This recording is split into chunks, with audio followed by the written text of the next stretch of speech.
आस्था गुरुकुल में आपका स्वागत है। आज हम बात करेंगे एक ऐसे ग्रंथ की जो वराहमिहिर के पुत्र प्रत्युषा द्वारा लिखा गया है। उसमें केवल 56 श्लोक है। उस ग्रंथ का नाम ही षटपंचाशिका 56 श्लोक के कारण ही पड़ा है। दुनिया का कोई भी प्रश्न हो, उस प्रश्न का जवाब यदि आपके पास पत्रिका नहीं है, जनपत्रिका नहीं, आपके पास कुछ भी नहीं है, तो उन 56 श्लोक को पढ़कर आप किसी भी जातक का जवाब दे सकते हो। 56 सूत्र इसको हम कहेंगे। आज हम इस ग्रंथ की शुरुआत कर रहे हैं। हम कोशिश करेंगे कि बहुत जल्दी इन 56 श्लोकों को आपके सामने यहाँ पे व्याख्या करके इस चैनल पर चढ़ा दें। तो आज हम पहले 2 श्लोक की बात करेंगे। तो सबसे पहले आप समझ लो वराहमिहिर कौन थे। राजा विक्रमादित्य जो उज्जैन के थे 2000 वर्ष पूर्व, उनके 9 रत्नों में एक रत्न थे वराहमिहिर। उनके पुत्र प्रत्युषा हुए थे। उन्होंने इस ग्रंथ की रचना की थी। वराहमिहिर बहुत बड़े विद्वान कहे गए हैं जिन्होंने तीनों स्कंद पे काम किया है। चाहे आप सिद्धांत ले लो, संहिता ले लो या होरा ले लो, एक ऐसे वो ज्योतिषाचार्य हुए हैं जिन्होंने तीनों को एक साथ समाहित कर दिया और बहुत ही सरल शब्दों में हमारे तक पहुंचाया है। तो उन्हीं के पुत्र हुए थे जिन्होंने एक षटपंचाशिका ग्रंथ की रचना की थी, जो प्रश्न शास्त्र का सबसे बड़ा और सबसे अच्छा ग्रंथ माना जाता है, जिससे आप दुनिया के किसी भी प्रश्न का जवाब सामने वाले की पत्रिका नहीं है तो आप इनके माध्यम से दे सकते हो। तो आज हम शुरुआत कर रहे हैं इस ग्रंथ की। तो सबसे पहला श्लोक यहाँ पे लिखा है कि प्रणिपत्य, प्रणाम करते हुए रविम सूर्य को, मूर्धना सिर से, वराहमिहिर आत्मजन, वराहमिहिर के पुत्र प्रत्युषा। प्रत्युषा ने भगवान सूर्य को प्रणाम किया, सिर से प्रणाम किया और इस ग्रंथ की रचना की।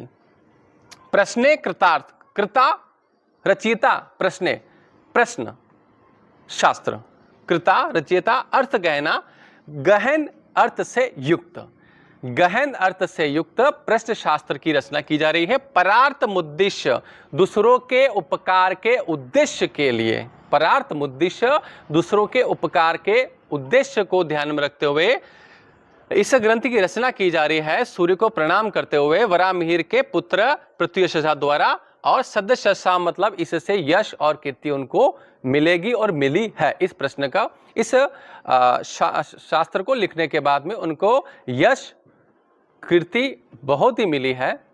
तो इस पहले श्लोक का मतलब यह है कि भगवान सूर्य को प्रणाम करते हुए वराहमिहिर के पुत्र प्रत्युषा इस ग्रंथ की रचना कर रहे हैं, जो अर्थ गहना, बहुत गंभीर अर्थों से युक्त।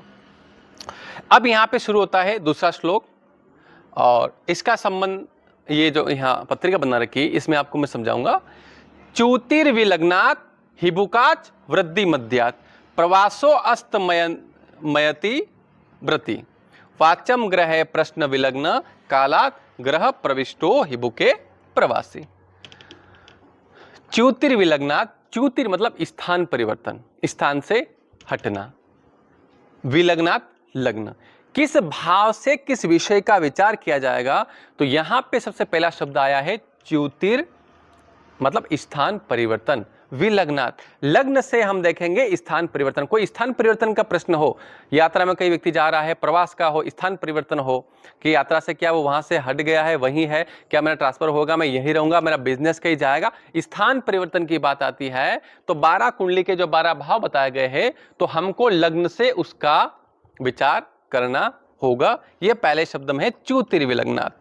हिबुकाच, हिबुकाच का मतलब होता है चौथा भाव, चतुर्थ भाव, ये भाव।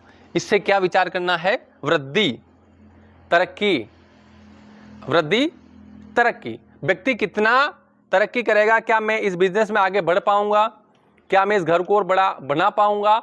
वृद्धि का जब शब्द आता है तो चौथे भाव से उसका विचार किया जाता है।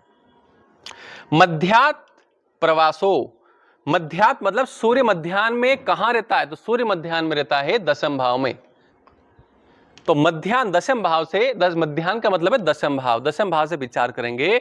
प्रवासो, प्रवासी का, प्रवास बाहर जाना, यात्रा करना, प्रवासी का विचार 10वें भाव से करेंगे।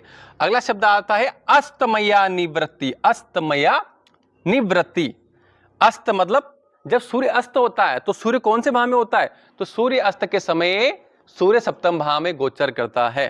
तो 7वें भाव से विचार करेंगे अस्तमया निवृत्ति, निवृत्ति मतलब जैसे कोई काम की निवृत्ति होना, मेरा ये कार्य कब पूरा होगा, रोग की निवृत्ति कब होगी, इस तरह से प्रश्न आते हैं तो सप्तम भाव से हमको विचार करना है। अब विचार कैसे करेंगे, तो दूसरी लाइन है, वाचम ग्रहे, ग्रहों को देखें कि ग्रहों की स्थिति क्या है।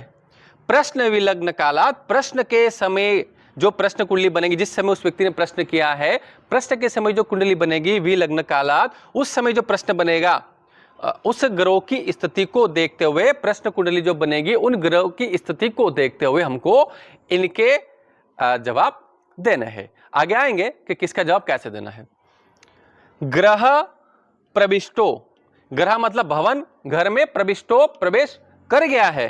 हिबुके प्रवासी, यदि प्रवास, अब यहां पे नहीं देखना कि चतुर्थ भाव की स्थिति बहुत बढ़िया है, चतुर्थ भाव का मालिक, प्रवासों का प्रश्न आता है, एक एग्जांपल दिया कि प्रवासी का शब्द याद आता है, प्रवासी, तो कहां से देखेंगे अपन, ये यहां पे दिया गया है प्रवासो मध्यात, मध्यात प्रवासो के दशम भाव से हम प्रवासी का विचार करेंगे।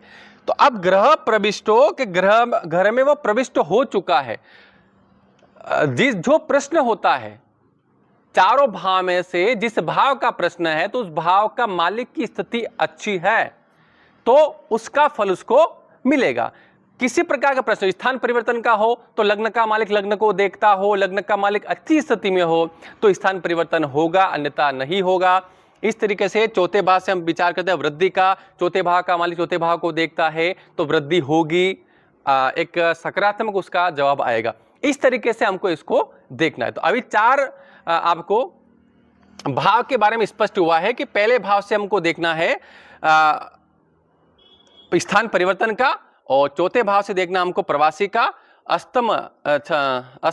सप्तम भाव से देखना है निवृत्ति, कार्य की निवृत्ति का, और मध्यात दशम भाव से देखना है प्रवासो। इन चार भाव को आपको अभी लिखना है, चार भाव से विचार कैसे करेंगे। तो वाचम ग्रह, ग्रहों को देखकर, प्रश्न लग्न के समय जो ग्रह की स्थिति बनती है उसको देखते हुए हमको इनका जवाब देना है। तो आगे और श्लोक में आएगा कि इनका हमको जवाब कैसे देना है। तो अभी ये दो श्लोक आप इनको अच्छे से समझिए, अगले दो श्लोक हम बहुत जल्द लाने वाले हैं। जय श्री महाकाल।